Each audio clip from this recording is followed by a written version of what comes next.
And it's in the air, it's gone, back, and a far way back. Gayle starts with a 6.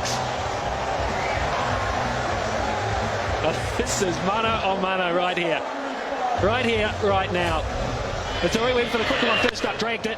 Gayle was good enough to take control of it.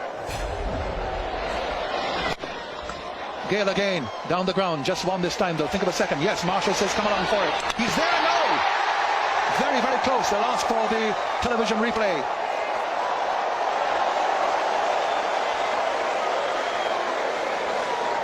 Well, definitely worth trying to get Gayle back on strike.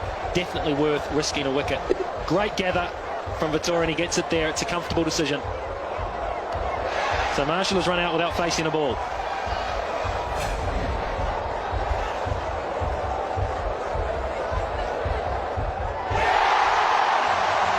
Crowd loves it. But I think they're reading the game not the same way as the expert to my right, Mark Richardson, is reading it.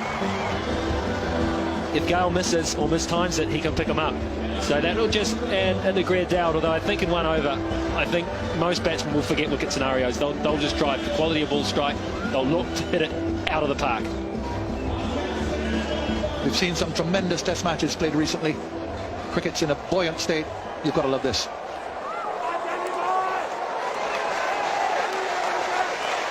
Four balls remain in the first of the eliminator overs. Vittori to Gayle. There he goes. That's another 6 from Chris Gayle. A big one straight down the ground. The gamble pays off. The gamble has paid off. Pushing that extra run put Gayle back on strike. And because of that, the very next delivery, he's pounded it straight back over Vittori's head, flat and hard, into the stand. 3 balls remain. There he goes again. That's on. It's gone even further. Christopher Gayle. Appropriate name for the captain. Take a bow. It was the arm ball, but it wasn't full enough. This man is in such good form right now. He is so good. You fractionally miss, and he will not. He looked angry. He looked cross when his side blew apart the initiative he had provided for them in the main game. And he is leading the way in the super over. 2 balls to get. He's got all 19 runs, Gayle. 2 balls to go. Just 1 wicket to fall, and that finishes off the West Indies effort. Gayle will go full blast once more. Vittori round the wicket to him now. There he goes again. Down the ground. And it's gone for 4 between 2 fielders. Well, we know Chris Gayle. We know of his power. We know his strength. And he's producing it here against a bowler who, in the match itself, bowled 4 overs and took 3 for his 16. Now he's gone 3 times for 6 and now for a 4. Last ball. He's tried for the flatter arm balls. He's tried for the flat style delivery, Vittori, and he's missed. It's not his natural go-to. He likes to take the pace off the ball. There goes Gayle again. It's got Snow as it comes down. They've run 1. They've run 2. And that's the end of it. Chris Gayle from the eliminator over has cracked 25 all by himself. And now it's down to Sullivan Ben for the West Indies and to Ross Taylor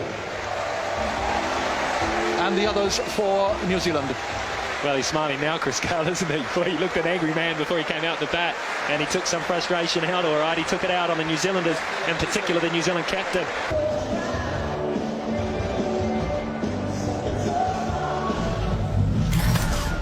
It was captain v captain, Daniel Vittori v Chris Gayle.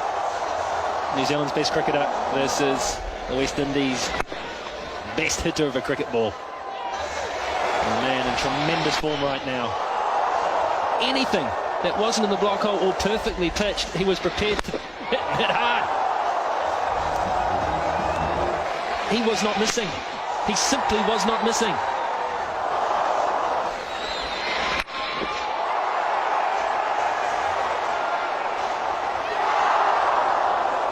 Sullivan Ben, who was quite outstanding, his brand of left arm. Long on wide, deep mid wicket, a square leg. Here's the first delivery. 26 to win. That's it. First ball, 6. Repetition of what Gayle did. Heck of a start. Heck of a start. Just cleared that front leg and hit the Durham. We've seen him do this so many times. Well, the run one. Come for a second, a little bit of hesitation. And they get home. Stumps were broken. It's buys. Until when the wicketkeeper had just dislodged the bails there. Then he had a bail off. In the air, is that another 6? It's going to be a catch. And taken, Marshall it is. So Jacob with a 6. Then a couple of buys, 8 now. Is that the match for the West Indies? Just didn't get it. He's proven hard to get hold of. Has been. That was just a simple catch. So Oram goes. Got things away to a great start when he hit a big 6. And he just couldn't repeat the dose. Here comes McCullum. Needing 3 sixes off the last 3 balls of the over. 26 is required to win. Now the batsman crossed while the ball was in the air, so that Taylor will have the strike.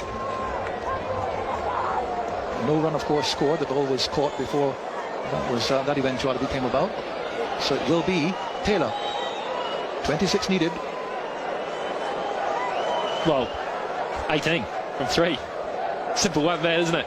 Got to go for 6 unless it's a no ball.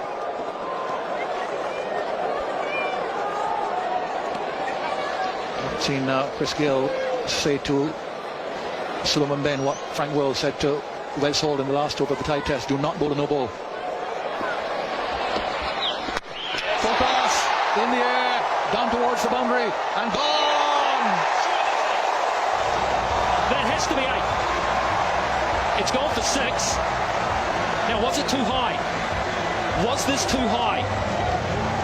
I think the height only comes with a fast delivery. Surely.